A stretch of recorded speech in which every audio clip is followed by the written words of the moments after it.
Assalamualaikum warahmatullahi wabarakatuh. Selamat datang di channel Dewi Malam, tempat di mana kisah-kisah misteri, horor, dan hal-hal gaib akan menemani malam kalian. Jangan lupa untuk like, komen, dan subscribe, supaya kalian nggak ketinggalan cerita seram berikutnya. Siapkan diri kalian, karena cerita malam ini akan segera dimulai. Di pinggir jalan Pantura, tepatnya di jalur menuju pelabuhan kecil yang ramai dilalui truk dan bus antar kota. Berdirilah sebuah warung sederhana dari papan kayu dan terpal biru. Di depannya terpajang papan tulis dengan tulisan besar. Warung bandeng bakar. Warung itu dikelola oleh Pak Tio, seorang pria berumur 45 tahun yang tubuhnya mulai bungkuk karena terlalu sering berdiri di depan tungku panas. Ia bekerja bersama istrinya, Bu Sari, wanita sabar yang selalu tersenyum meski hidup mereka tidak pernah mudah. Mereka tinggal di rumah kecil di belakang warung bersama 3 anaknya. Fatur 15 tahun, Sujino Wano tahun, dan Laila 7 tahun.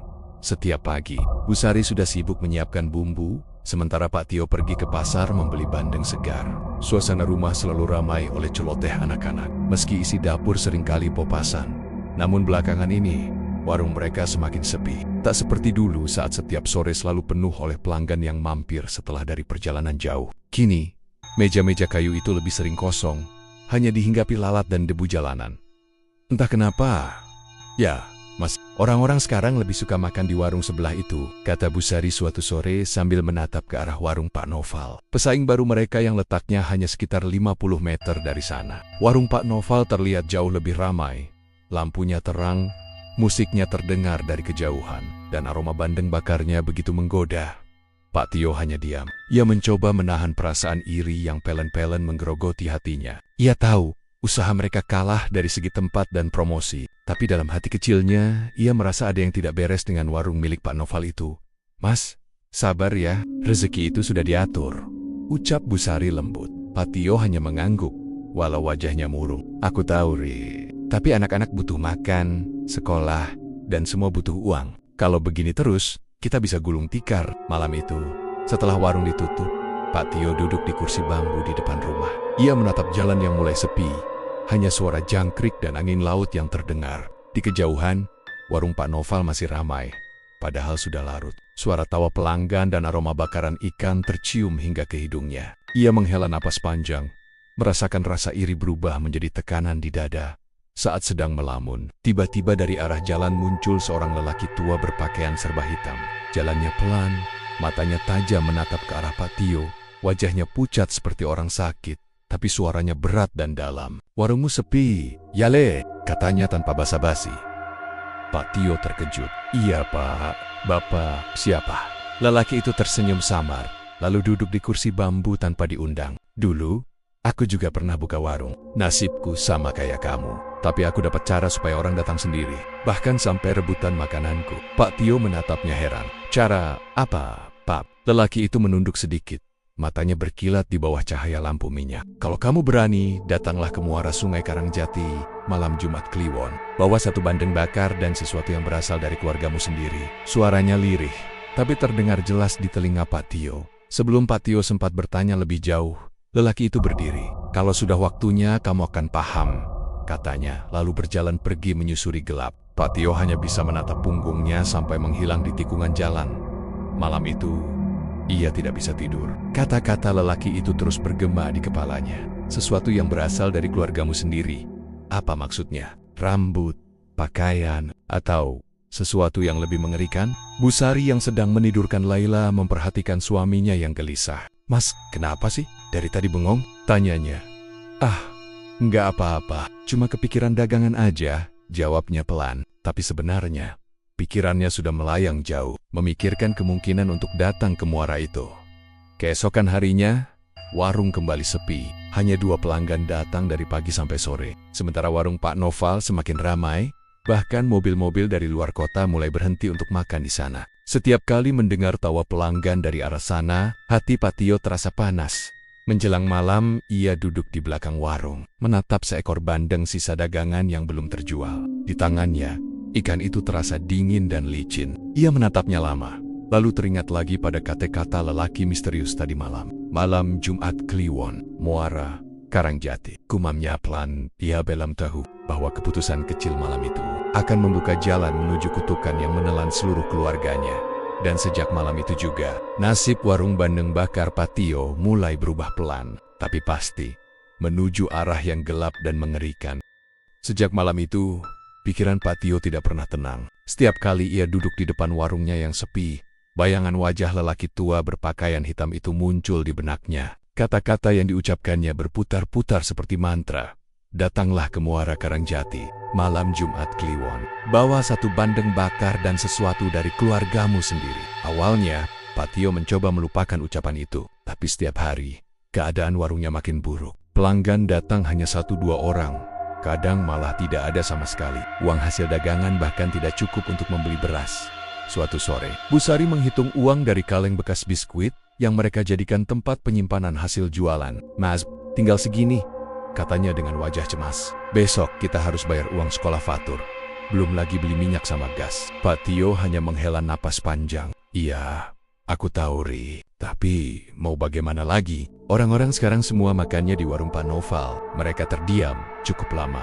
Hanya suara anak-anak mereka yang sedang bermain di belakang rumah terdengar riang, tanpa tahu betapa berat beban orang tuanya. Tiba-tiba Bu Sari berkata lirih, "Mas, sahabat, mungkin Tuhan lagi nguji kita." Tapi kalimat itu justru membuat dada Patio sesak. Ia merasa sudah terlalu lama bersabar. Ia sudah berdoa setiap malam, tapi tidak ada perubahan apapun malamnya. Setelah menutup warung, Patio duduk sendirian di bangku kayu. Angin laut bertiup lembut, membawa bau asin dan anyir dari arah muara. Ia menatap jauh ke kegelapan.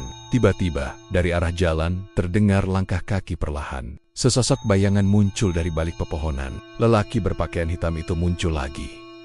"Masih sepi?" tanya lelaki itu dengan senyum tipis. Patio hanya menatapnya tanpa menjawab. Lelaki itu berjalan mendekat, matanya berkilat merah samar tertimpa cahaya lampu minyak. "Sudah kubilang, kan, kalau mau rezekimu balik, datang saja ke Muara Karangjati malam Jumat Kliwon," ujarnya pelan. Patio menelan ludah. "Kalau aku ke sana, apa yang harus kulakukan?" Lelaki itu tertawa pelan, suaranya serak seperti suara kayu terbakar. "Cukup bawa satu bandeng bakar, tapi jangan sembarang bandeng. Itu harus hasil bakaran tanganmu sendiri." Dan ia mendekat. Suaranya berubah pelan namun tajam. "Campurkan dengan sesuatu dari keluargamu. Darah, rambut, kuku, atau apapun yang bisa mengikat perjanjianmu." Patio, "Untuk apa semua itu?" "Untuk memanggil penunggu muara," jawabnya dingin. "Kalau dia menerima, warungmu akan ramai. Uangmu tidak akan habis." Tapi lelaki itu berhenti sejenak, menatap tajam ke arah Patio. Setiap rezeki besar butuh pengorbanan. Sebelum Patio sempat bertanya lebih lanjut, lelaki itu perlahan mundur dan menghilang di balik kabut malam. Hanya suara ombak dan desir angin yang tersisa. Patio duduk lama, tidak bisa berpikir jernih. Ia tahu apa yang baru saja didengarnya tidak masuk akal. Tapi entah mengapa, di dalam hatinya ada dorongan kuat untuk percaya. Ia memandang ke arah warung Pak Noval yang masih ramai meski sudah lewat tengah malam. Lampunya terang, pelanggannya banyak. Dalam hati ia berkata, mungkin Pak Noval juga dulu dapat cara seperti ini. Keesokan harinya, Bu Sari menyadari suaminya mulai berubah. Ia lebih banyak diam, pandangannya kosong, dan sering terbangun tengah malam. Bahkan, saat makan pun ia tampak seperti sedang memikirkan sesuatu yang berat. "Mas, kamu kenapa? Kelihatan aneh beberapa hari ini," tanya Bu Sari lembut. "Nggak apa-apa," jawabnya singkat. "Tapi aku lihat kamu sering ngomong sendiri di dapur. Ada apa, Mas?" "Sudah, Rick, jangan tanya-tanya terus," bentak Patio tiba-tiba. Bu Sari terkejut. Suaminya jarang sekali marah seperti itu. Ia hanya diam dan menunduk, menahan air mata. Sementara di luar, anak-anak mereka masih bermain. Tidak tahu badai besar sedang tumbuh di dalam keluarga kecil itu. Hari pun berlalu. Setiap kali malam Jumat tiba, Pak Tio selalu gelisah. Tapi kali ini berbeda. Malam itu adalah malam Jumat Kliwon. Langit mendung. Angin berembus dingin dari arah laut. Suasana sekitar warung terasa berat. Seperti ada sesuatu yang mengintai. Setelah semua tidur, Pak Tio diam-diam bangun. Ia menyalakan tungku, membakar seekor bandeng segar dengan bumbu yang ia buat sendiri. Aroma bakarannya harum menusuk hidung. Tapi ada sesuatu yang aneh. Saat ia membalikan ikan, dari matanya keluar air bening seperti air mata. Ia mengambil sedikit rambut Fatur dari sisir di kamar, lalu memasukkannya ke dalam daun pisang pembungkus bandeng itu. Tangannya gemetar, tapi pikirannya sudah bulat. "Maafkan Bapak," Fatur, gumamnya pelan. Bapak cuma ingin keluarga kita nggak susah lagi. Dengan langkah hati-hati, ia keluar rumah membawa bungkusan bandeng itu dan berjalan menuju arah Muara Karangjati. Suara ombak terdengar berat dan dalam. Jalan setapak menuju muara gelap, hanya diterangi cahaya bulan yang samar. Dalam kegelapan itu, Patio tidak tahu bahwa setiap langkahnya mendekatkannya bukan pada rezeki, melainkan pada jalan kutukan yang akan menghancurkan seluruh keluarganya. Dan di ujung sana, di antara riak air hitam dan kabut tebal, sesuatu sudah menunggunya. Malam itu udara terasa berat. Angin laut yang biasanya lembut, kini seperti membawa aroma amis yang menusuk hidung. Dari kejauhan, suara ombak terdengar menghantam batu karang di Muara Karangjati. Di sanalah Patio berdiri, menggenggam bungkusan daun pisang berisi bandeng bakar dan beberapa helai rambut Fatur. Anak sulungnya, langkahnya gontai, tapi tekad di dalam dadanya sudah bulat. Ia merasa sudah tidak punya pilihan lain. Semua doa yang ia panjatkan selama ini seolah tidak pernah dijawab. Warungnya makin sepi, anak-anaknya butuh makan, dan istrinya kelelahan menahan lapar.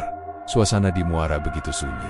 Hanya suara air bergelombang perlahan. Bulan tampak pucat, cahayanya terpantul di permukaan air yang hitam seperti oli. Patio menatap ke sekeliling. Ia tidak melihat siapapun, tapi entah mengapa hatinya merasa seperti sedang diawasi. Ia membuka bungkusan daun pisang itu, mengangkat bandeng bakar yang masih hangat, lalu berbisik pelan. Kalau memang benar ada penunggu di sini, aku ingin rezekiku kembali. Aku ingin warungku ramai lagi. Beberapa detik kemudian, angin tiba-tiba berembus kencang. Daun-daun kelapa di sekitar muara bergesekan keras, dan air laut berputar membentuk pusaran kecil di tengah muara. Dari dalam pusaran itu muncul bayangan besar. Sosok menyerupai manusia dengan tubuh bersisik seperti ikan. Matanya merah menyala menembus gelap malam. Suaranya bergema, berat dan dalam. Siapa yang memanggilku di malam terlarang ini? Patio, suaranya nyaris tak keluar. Saya cuma ingin warung saya ramai, biar keluarga saya nggak kelaparan lagi. Bayangan itu tersenyum lebar, menampakkan deretan gigi tajam seperti sirip ikan. Aku bisa memberimu semua itu. Tapi setiap keinginan besar butuh pengorbanan. Sudah siapkah kau menyerahkan yang paling berharga? Patio menelan ludah. Ia terdiam cukup lama, lalu memejamkan mata. Dalam hatinya, ia teringat wajah Busari dan ketiga anaknya. Tapi rasa putus asa menutup semua suara hatinya. Iya, katanya akhirnya, asal warung saya kembali ramai, saya siap. Angin berhenti. Air laut menjadi tenang, tapi udara terasa jauh lebih dingin dari sebelumnya. Bayangan itu menghilang perlahan ke dalam air, menyisakan bau amis yang pekat dan suara tawa halus yang menggema lama. Pak Tio berdiri kaku beberapa saat sebelum akhirnya berbalik pulang. Langkahnya berat, tapi di dalam dadanya terselip harapan baru, harapan yang ia tidak tahu berasal dari kegelapan. Sesampainya di rumah, waktu sudah hampir subuh. Busari yang menunggu sejak tadi langsung menghampirinya dengan wajah cemas. Mas, kamu dari mana? Sudah malam begini baru pulang, katanya dengan nada tinggi. Pak Tio meletakkan bungkusan kosong yang ia bawa di meja. Tadi cuma jalan-jalan ke muara, cari angin, jawabnya pelan. Cari angin? Busari menatap tajam. Kamu jangan bohong. Aku tahu kamu bukan orang yang suka keluar malam-malam begitu. Kamu kenapa, Mas? Pak Tio tidak menjawab. Ia hanya duduk, membuka baju dan mengelap keringatnya dengan kain lusuh. Tapi matanya kosong, seperti sedang memikirkan sesuatu yang jauh. Busari makin gelisah. Mas, aku mohon, jangan lakukan hal-hal aneh. Aku tahu kamu sedih karena warung sepi, tapi jangan sampai kita ngelakuin hal yang bikin Tuhan marah. Pak Tio menghela napas berat. Sudahlah, Ri. Kamu nggak ngerti. Aku cuma pengen warung kita hidup lagi. Anak-anak butuh sekolah. Kamu butuh uang buat makan. Aku cuma pengen rezeki yang lancar. Rezeki itu datangnya dari Tuhan, Mas. Bukan dari tempat gelap seperti itu, jawab Busari dengan suara bergetar. Tiba-tiba Pak Tio menatap istrinya tajam. Dari itu, kalau memang Tuhan mau bantu, kenapa kita terus disiksa begini, Ri? Suaranya meninggi. Mas, Busari terkejut. Tak pernah mendengar suaminya bicara sekeras itu. Setiap hari aku berdoa, tapi nggak ada hasil. Mungkin Tuhan sudah nggak peduli lagi sama kita. Busari meneteskan air mata. Mas, jangan ngomong begitu. Itu dosa. Namun Pak Tio sudah berdiri dan pergi meninggalkan ruangan. Ia masuk ke kamar dan membanting pintu, meninggalkan istrinya yang menangis di dapur.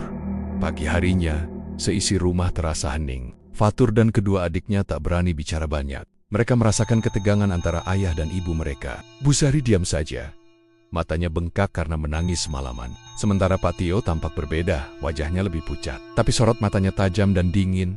Ia membuka warung lebih awal dari biasanya. Dan anehnya, hari itu sejak pagi, pelanggan mulai berdatangan. Orang-orang yang lewat tiba-tiba ingin mampir. Bahkan beberapa pembeli bilang, "Bandengnya enak banget, Pak. Aromanya beda.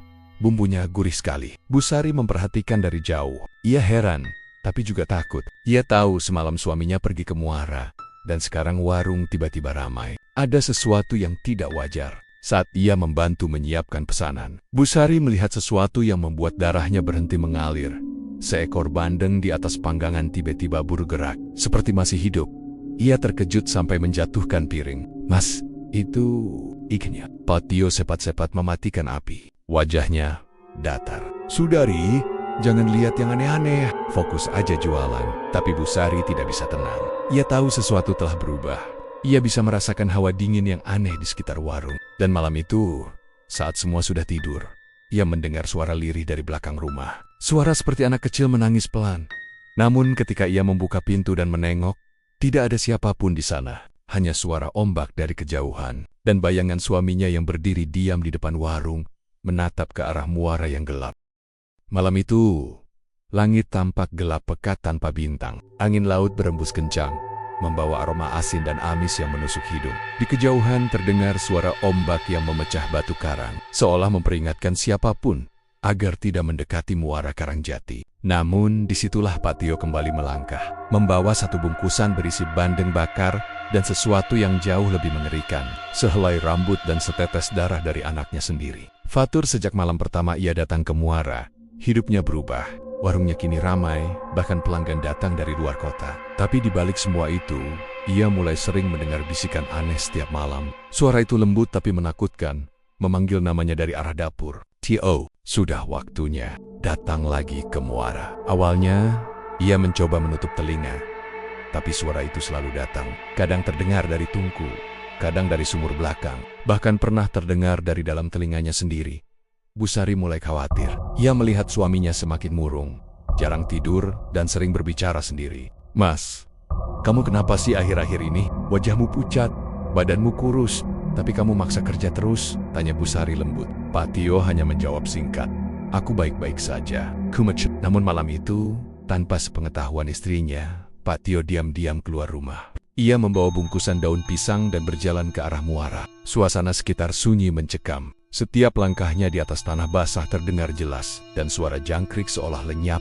Ketika sampai di tepi muara, angin berhenti. Air laut tampak tenang tapi berwarna hitam pekat. Ia menaruh bandeng bakar itu di atas batu besar, lalu duduk bersila di depannya. Seperti yang pernah dilakukan lelaki berpakaian hitam itu dulu. Dari dalam hatinya, ia berbisik, "Aku datang lagi. Seperti yang kau mau. Aku sudah beri tumbal pertama." Air laut mulai bergelombang perlahan. Aroma amis makin kuat. Lalu, dari tengah pusaran air itu, muncul sosok raksasa dengan tubuh setengah manusia setengah ikan. Kulitnya bersisik hijau tua, matanya besar menyala merah, dan suaranya berat seperti datang dari dasar laut. "Kau datang tepat waktu, manusia," katanya dengan senyum mengerikan. "Bandeng bakarmu harum, darah keluargamu membuatnya sempurna." Pak Tio menunduk, mencoba menahan ketakutan. "Aku sudah menepati janjiku. Tolong jaga rezekiku tetap lancar." Makhluk itu menggeram pelan. "Tapi ingat, perjanjian kita belum selesai. Setiap rezeki yang kau nikmati, ada bagian yang harus kembali padaku." "Bagian? Apa maksudmu?"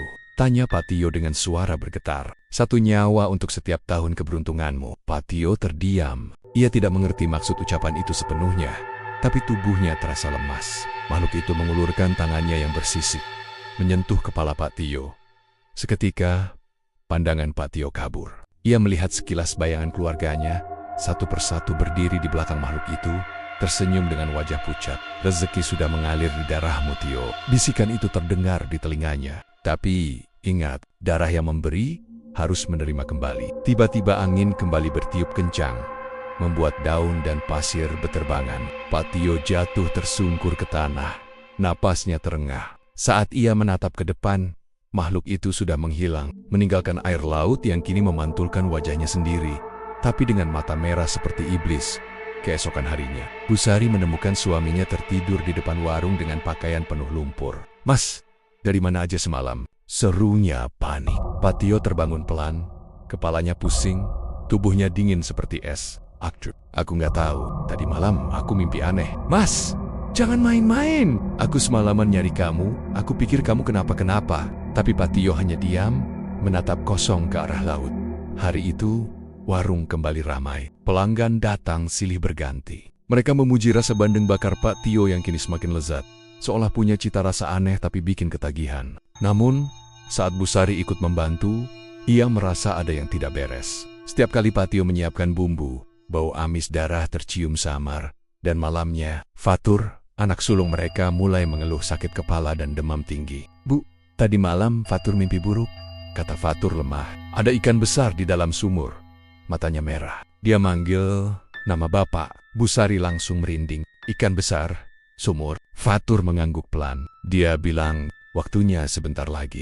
Bu Sari ketakutan. Ia langsung menatap suaminya. Mas, apa yang kamu lakukan di muara itu? Pak Tio, jangan tanya macam-macam, Mary. Mas, jawab aku. Namun Pak Tio membentak. Sudah, aku lakukan semua ini demi kita. Kalau kamu nggak ngerti, diam saja. Air mata Bu Sari jatuh. Ia mundur perlahan sambil memeluk Fatur yang terbaring lemah di tempat tidur. Di luar, angin kembali berembus kencang. Warung mereka tampak ramai oleh pelanggan. Tapi di balik semua keramaian itu, aroma amis darah dan bandeng bakar seolah menandai awal dari kutukan yang belum berhenti. Dan malam itu, di sumur belakang rumah, terdengar lagi suara lirih. Tumbal pertama sudah dipilih. Pagi itu udara terasa berbeda. Langit tampak cerah, dan angin laut bertiup pelan, membawa aroma asin yang menenangkan. Namun di warung bandeng bakar Pak Tio, suasananya terasa aneh, ramai luar biasa, seperti tak pernah sepi. Sejak matahari belum tinggi, sudah ada beberapa pembeli yang datang. Mereka antre, bahkan sampai ke pinggir jalan. Wah, warung ini makin enak aja bandengnya, Pak, kata seorang sopir truk sambil melahap ikan bakar di tangannya.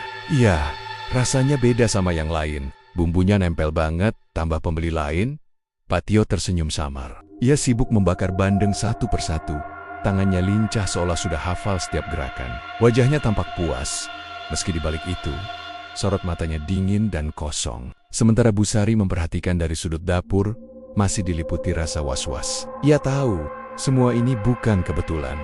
Ia tahu sesuatu telah terjadi setelah malam di muara itu. Namun Pak Tio seolah tak mau peduli. Ia hanya fokus bekerja. Tak henti-hentinya menambah bara di tungku. Aroma ikan bakar yang harum menyebar ke seluruh penjuru jalan, membuat siapapun yang lewat tergoda untuk mampir. Masya Allah, warung kita ramai banget ya, Mas, kata Bu Sari. Mencoba tersenyum meski dalam hatinya gelisah. Pak Tio menjawab tanpa menoleh. Aku sudah bilang kan, Ri, rezeki itu kadang datang dengan cara yang gak kita duga. Tapi Mas, sudah, jangan bahas lagi hal itu. Fokus aja jualan. Nada suaranya keras, membuat Bu Sari terdiam. Ia tahu suaminya bukan lagi orang yang sama seperti dulu. Sejak malam ke muara itu, wajahnya sering pucat, matanya merah, dan kulit tangannya terasa dingin seperti batu.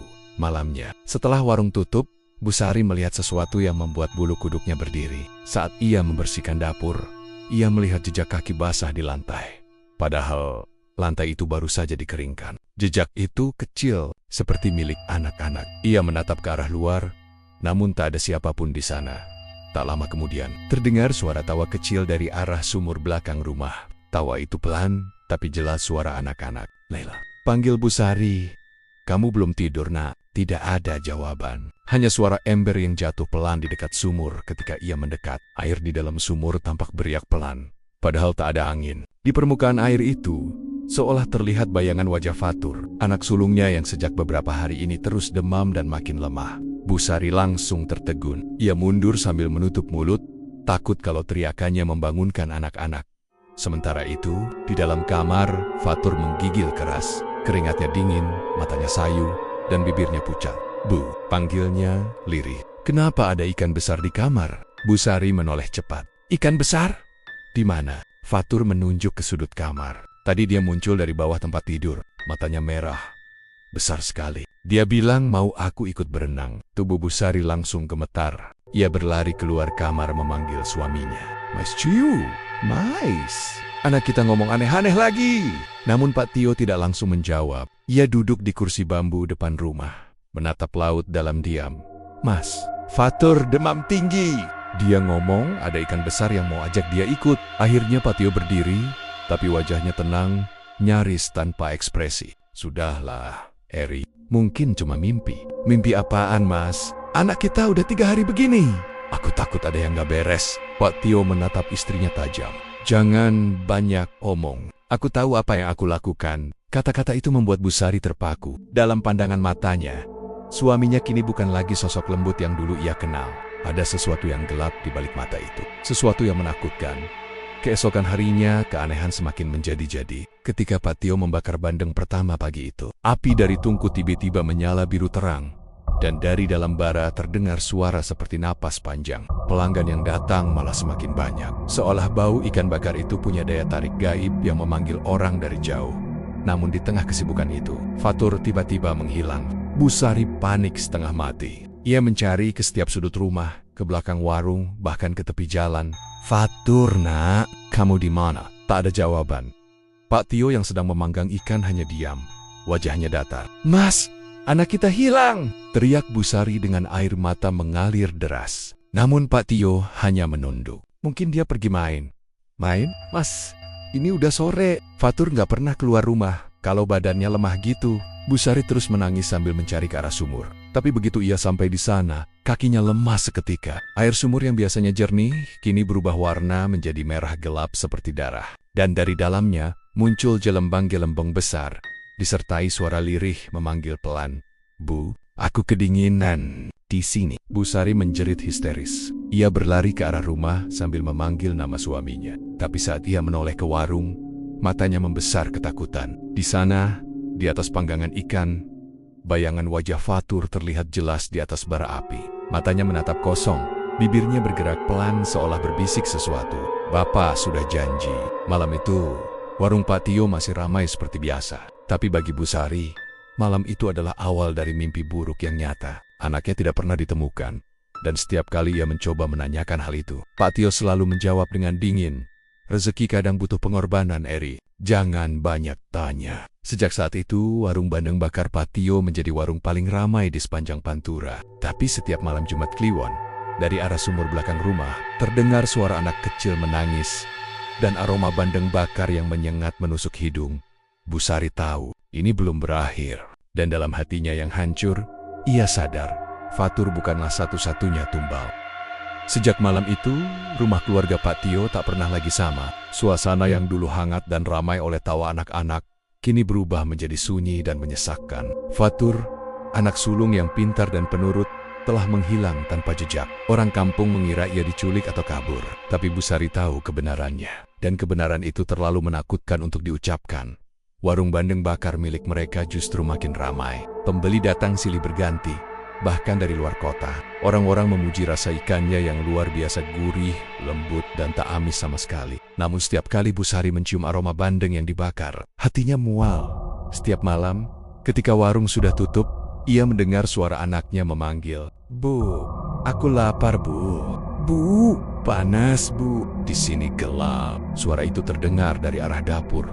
Kadang dari bawah sumur, kadang dari ruang tempat ikan disimpan. Awalnya ia pikir itu cuma halusinasi, tapi suatu malam, saat ia terbangun karena haus, ia melihat sesosok anak kecil berdiri di depan tungku. Rambutnya basah, kulitnya pucat kebiruan, dan matanya menatap kosong ke arah api. Ketika Bu Sari mendekat, barulah ia sadar, itu Fatur. Fatur, nak. Suaranya bergetar antara takut dan rindu. Namun sosok itu hanya memiringkan kepala perlahan, lalu berkata pelan, Bapak sudah janji, katanya. Setelah aku, rezeki bakal lancar. Bu Sari menjerit histeris. Tubuhnya gemetar hebat. Tapi ketika Pak Tio datang, sosok itu sudah menghilang. Mas, aku lihat Fatur. Aku lihat dia di dapur. Pak Tio menatap istrinya dengan wajah datar, lalu berkata singkat. Sudah, jangan omong sembarangan. Fatur sudah nggak ada. Nada suaranya begitu dingin, seolah tak ada rasa kehilangan sama sekali. Keesokan harinya, Pak Tio bangun lebih pagi dari biasanya. Ia menatap warung yang kini semakin besar dan ramai. Ia menyiapkan ikan-ikan bandeng dengan penuh semangat, seolah tak terjadi apa-apa. Namun di dalam hatinya, ada sesuatu yang bergolak. Sebuah bisikan halus yang terus mengganggu pikirannya. 1 tumbal sudah, tapi janji belum selesai. Masih ada 2 lagi. Darah anakmu akan jadi pengikat. Bisikan itu datang dari dalam pikirannya, namun terdengar jelas di telinga. Setiap kali bara api dinyalakan, suara itu muncul lagi, bersamaan dengan bau amis darah yang aneh. Sementara itu Sugino, anak keduanya yang baru berumur 10 tahun, mulai menunjukkan perubahan aneh. Ia sering duduk di teras sendirian sambil menatap ke arah laut. Kadang ia berbicara sendiri, seolah sedang berbicara dengan seseorang. "Bapak, di sana ya," katanya suatu sore. "Bapak, siapa nak?" tanya Busari. Sugino tersenyum kecil. "Bapak, ikan," katanya, "aku juga nanti bakal diajak berenang." Jantung Busari langsung berdegup kencang.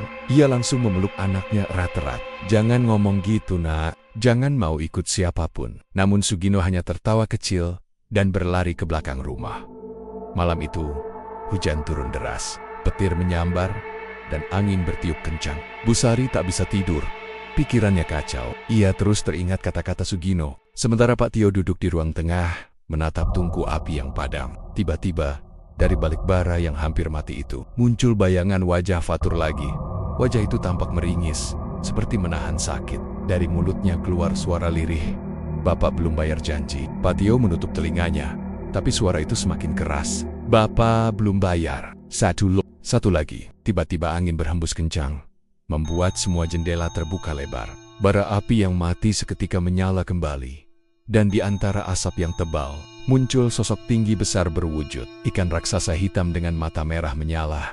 Suara dari sosok itu bergema di seluruh ruangan, berat dan menggetarkan dada. "Kau sudah menikmati rezekimu, manusia. Tapi perjanjian belum selesai. Tumbal berikutnya harus diserahkan malam ini." Pak Tio gemetar hebat. Ia ingin berteriak, tapi suaranya tertahan di tenggorokan. Tiba-tiba, ikan hitam itu melingkarkan tubuhnya seperti kabut hitam yang menyelimuti rumah, lalu menghilang ke arah kamar anak-anak.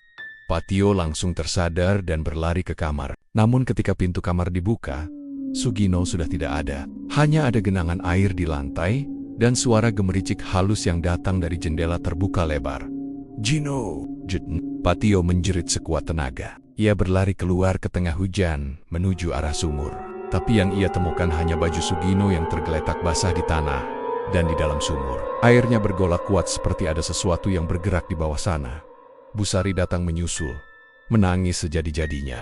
"Mas, jangan bilang Gino." Juga Pak Tio tak menjawab. Ia hanya memeluk baju basah itu erat-erat, sambil menatap kosong ke arah air yang kini perlahan tenang. Sejak malam itu, suara tawa Sugino sering terdengar di sekitar warung. Kadang terdengar dari tungku, kadang dari ember air. Setiap kali pelanggan memuji rasa bandeng yang semakin enak, Busari hanya bisa menunduk menahan air mata. Ia tahu, setiap gigitan ikan itu bukan sekadar rasa gurih, tapi aroma darah anak Kenania sendiri. Namun anehnya, Pak Tio justru semakin ambisius. Ia mulai membeli lahan lebih luas, memperbesar warung, bahkan mempekerjakan beberapa orang. Semua orang kagum melihat kesuksesannya yang tiba-tiba melesat. Tapi hanya Busari yang tahu bahwa kesuksesan itu dibayar dengan harga yang sangat mahal. Dan malam itu, ketika ia melihat Laila, anak bungsunya yang masih 7 tahun, sedang bermain di dekat sumur sambil tertawa sendiri, Busari merasakan sesuatu yang sangat buruk akan terjadi. Ia tahu, giliran Laila sudah dekat. Malam terasa panjang bagi Busari. Hujan turun rintik-rintik di luar, disertai suara kodok dan desir angin dari arah laut. Ia duduk di dapur sambil menatap tungku yang hampir padam. Sejak Fatur dan Sugino menghilang, hatinya hancur. Tapi kini, ketakutan itu berubah jadi firasat mengerikan. Giliran Laila sudah dekat. Laila, anak bungsunya yang manis dan polos, belakangan sering bicara aneh. Kadang ia menyebut nama kakak, padahal Fatur dan Sugino sudah tak ada. Kadang ia menyanyi pelan sambil menggambar sesuatu di tanah. Gambar ikan besar bermata merah. Malam itu, saat Busari sedang membersihkan dapur, Laila datang sambil membawa boneka usang di tangannya. "Bu, Kak Fatur sama Kak Gino tadi main ke kamar aku," katanya sambil tersenyum polos. Busari langsung menatapnya tajam. "Laila, jangan ngomong sembarangan, nak. Mereka kan udah..." Laila memotong. "Iya, Bu. Tapi mereka datang beneran. Kak Fatur bilang bapak mau ajak aku jalan ke laut besok." Hati Busari langsung seperti disiram air es. Ke laut?" "Iya, Bu. Katanya nanti malam bapak bakal jemput aku. Kak Fatur udah nunggu di bawah air. Katanya tempatnya bagus banget. Banyak ikan yang nyanyi." Busari gemetar hebat. Ia langsung memeluk Laila erat-erat. "Nak, jangan pergi kemana-mana ya. Dengar ibu, kamu jangan pernah dekat sama sumur, jangan dengar suara siapapun. Janji sama ibu. Laila mengangguk pelan, tapi wajahnya seperti bingung. Tapi bu, Kak Fatur bilang kalau aku nggak ikut, bapak bakal marah. Pagi harinya, Pak Tio bersikap seperti biasa, seolah tak ada yang aneh. Ia menyiapkan ikan bandeng dalam jumlah banyak sekali. Mas, kenapa ikan sebanyak itu? Tanya Bu Sari. Pak Tio menjawab datar.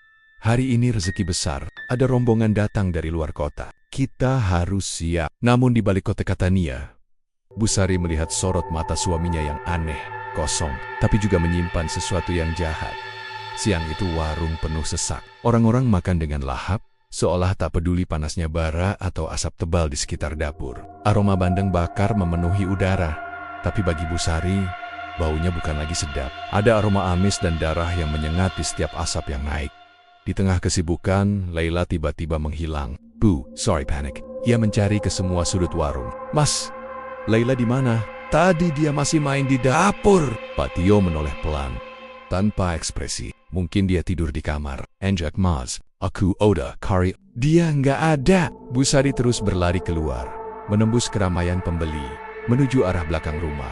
Dan di sana, di dekat sumur, ia melihat boneka Laila tergeletak basah di tanah, penuh lumpur. Ya Allah, Laila. Ia mendekat dengan langkah gemetar. Air sumur beriak pelan, seolah ada sesuatu di dalamnya. Ketika ia menatap ke dalam, air itu perlahan berubah keruh. Lalu muncul bayangan wajah kecil Laila menatapnya dari bawah permukaan. Wajah itu pucat, matanya kosong, dan mulutnya bergerak pelan, seolah berbisik, ibu. Aku dingin. Bu Sari menjerit sekeras-kerasnya. Ia hampir jatuh ke sumur kalau tidak berpegangan pada bibirnya. Namun tiba-tiba, dari arah rumah, terdengar suara Pak Tio berteriak keras.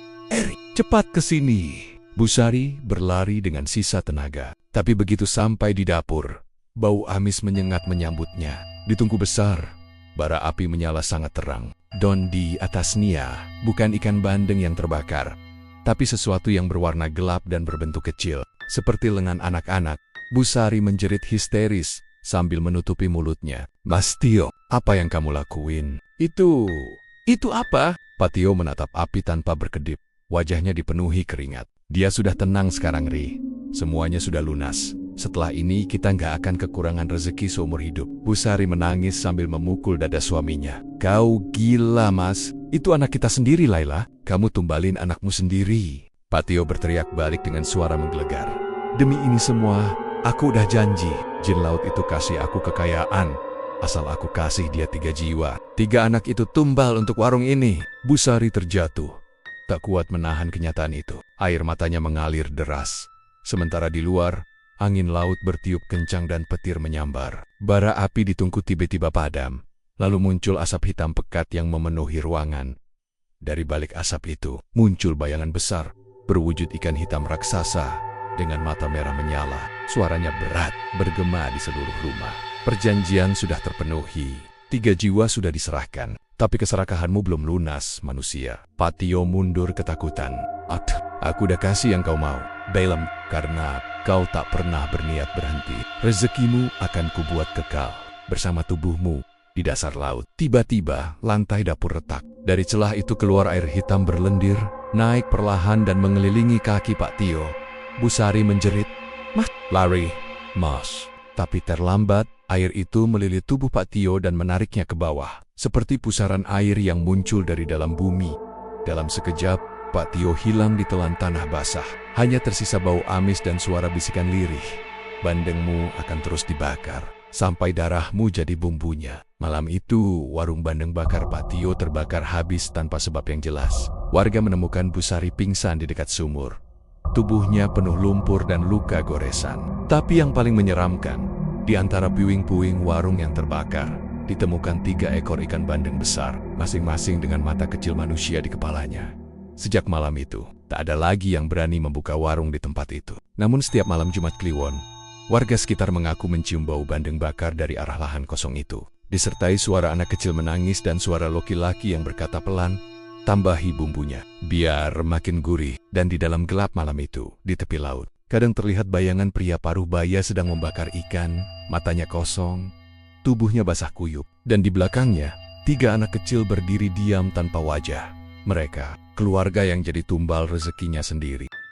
Sejak malam warung itu terbakar, desa kecil di pinggir pantai utara itu tak pernah lagi tenang. Orang-orang menyebut tempat bekas warung bandeng bakar Pak Tio sebagai tanah ikan menangis. Setiap malam Jumat Kliwon, dari arah laut, terdengar suara desis api dan bau bandeng bakar yang menyengat. Tidak ada yang berani lewat, apalagi mendekat. Namun kisah tak berhenti sampai di sana. Beberapa minggu setelah kejadian, nelayan-nelayan desa mulai melapor bahwa mereka sering melihat bayangan manusia di tengah laut saat mereka melaut menjelang subuh. Bayangan itu berdiri di atas permukaan air, tubuhnya basah, matanya kosong, dan tangannya seperti sedang membalik ikan di atas bara api yang tidak padam-padam. Itu mirip Pak Tio.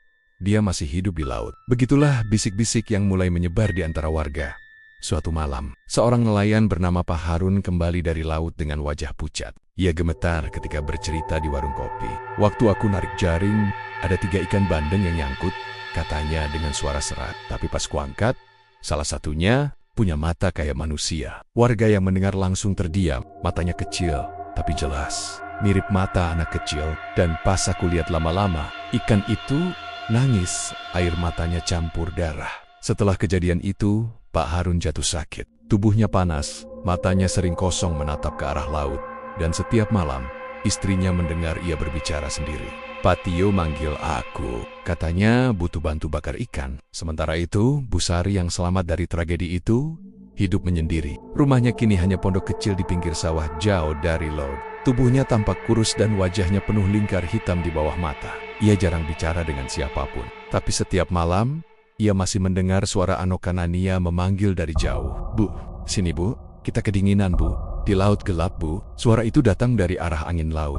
Kadang terdengar pelan, kadang keras seolah mereka tepat di luar jendela. Bu Sari tahu mereka bukan manusia lagi. Tapi hatinya tak kuat menolak panggilan itu. Sampai akhirnya suatu malam, ia memutuskan untuk pergi ke tepi pantai. Langit malam itu kelam, ombak bergulung besar, dan bulan diselimuti awan tebal. Bu Sari berjalan perlahan di pasir basah, membawa seikat bunga melati dan kain putih yang dulu milik Laila. "Fatur, Gino, Laila, ibu datang nak," suaranya bergetar, hampir tak terdengar oleh deru ombak. Ia berhenti di batu karang tempat dulu suaminya sering duduk saat memancing. Di sana, ia menatap laut yang gelap dan dalam. Air matanya jatuh satu persatu. "Maafin ibu, Nat, ibu nggak bisa nyelamatin kalian." Tiba-tiba, angin berhenti. Laut yang bergelombang tadi mendadak tenang. Dari tengah kegelapan muncul cahaya kehijauan, seperti nyala api yang bergerak pelan di permukaan air. Lalu terdengar suara-suara kecil, suara anak-anak yang sudah lama ia rindukan. "IBU ... Sini bu, kita di sini." Bu Sari menatap ke arah suara itu, dan benar, dari balik air laut yang berkilau hijau, muncul 3 sosok kecil berdiri di atas permukaan air. Fatur, Sugino, dan Laila. Wajah mereka pucat, bibirnya membiru, tapi senyum mereka lembut seperti dulu. "Anak-anakku." Bu Sari berlari ke arah laut tanpa pikir panjang. "Ibu kangen, Nak. Ibu kangen banget." Namun begitu kakinya menginjak air, ombak besar datang menyambar. Suara gemuruh menggema, dan dari bawah permukaan laut, muncul bayangan hitam besar berbentuk ikan raksasa dengan mata merah menyala. Jin laut yang dulu membuat perjanjian dengan Pak Tio. Suara berat dan dalam terdengar dari balik ombak. "Perjanjian darah tak pernah berakhir. Kau ikut suamimu, perempuan." Sebelum sempat berteriak, tubuh Bu Sari terseret ombak besar ke tengah laut. Warga yang mendengar teriakannya malam itu hanya menemukan bunga melati dan kain putih yang terdampar di pantai keesokan harinya. Sejak malam itu, tak ada lagi Bu Sari. Namun warga sering melihat sesuatu di laut utara setiap malam purnama. Mereka belang, di tengah laut tampak sebuah warung kecil dari cahaya api, berdiri di atas ombak, dan di dalamnya keluarga itu lengkap kembali. Pak Tio membakar bandeng, Bu Sari menyiapkan sambal, dan 3 anak kecil duduk di meja sambil tersenyum tanpa wajah.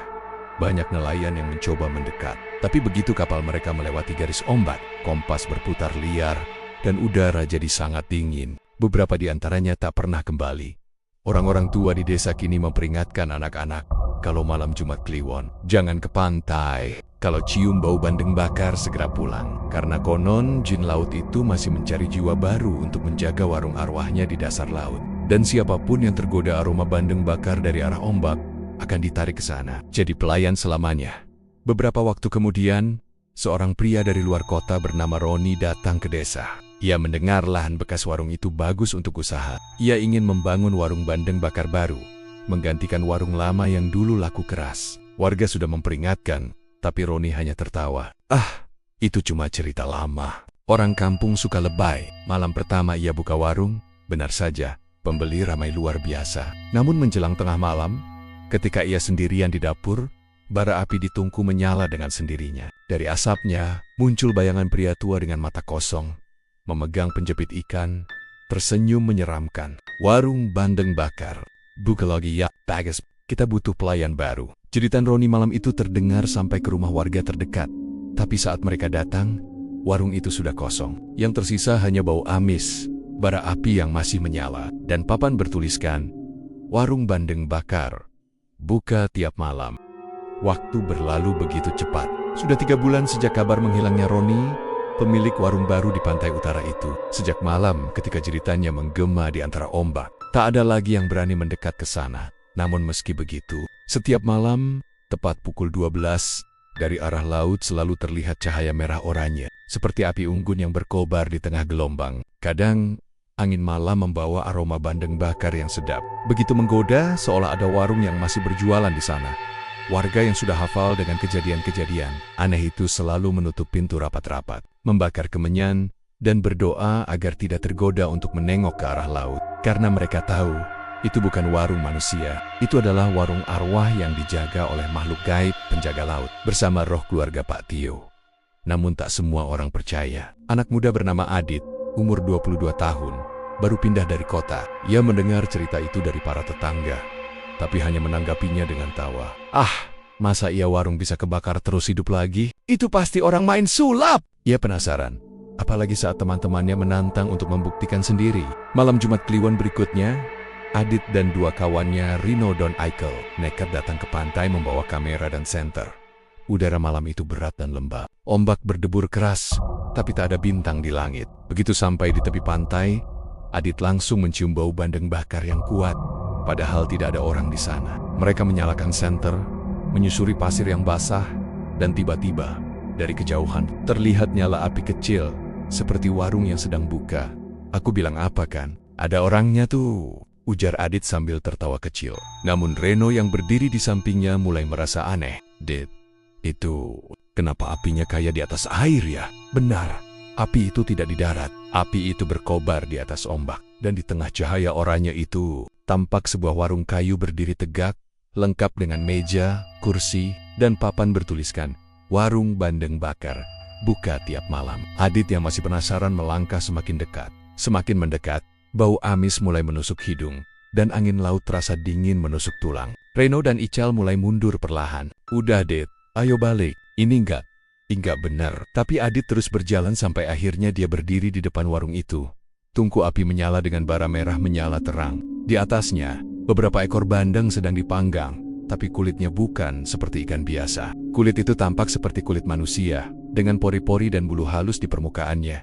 Adit menelan ludah. Lalu dari balik asap, muncul seseorang mengenakan celemek hitam. Rambutnya berantakan, kulitnya hangus di beberapa bagian, dan matanya kosong. "Selamat datang." Suara berat itu bergema. "Warung kami sudah lama menunggu pelanggan baru." Adit mundur setapak. Tubuhnya gemetar. Siapa kamu?" Sosok itu tersenyum.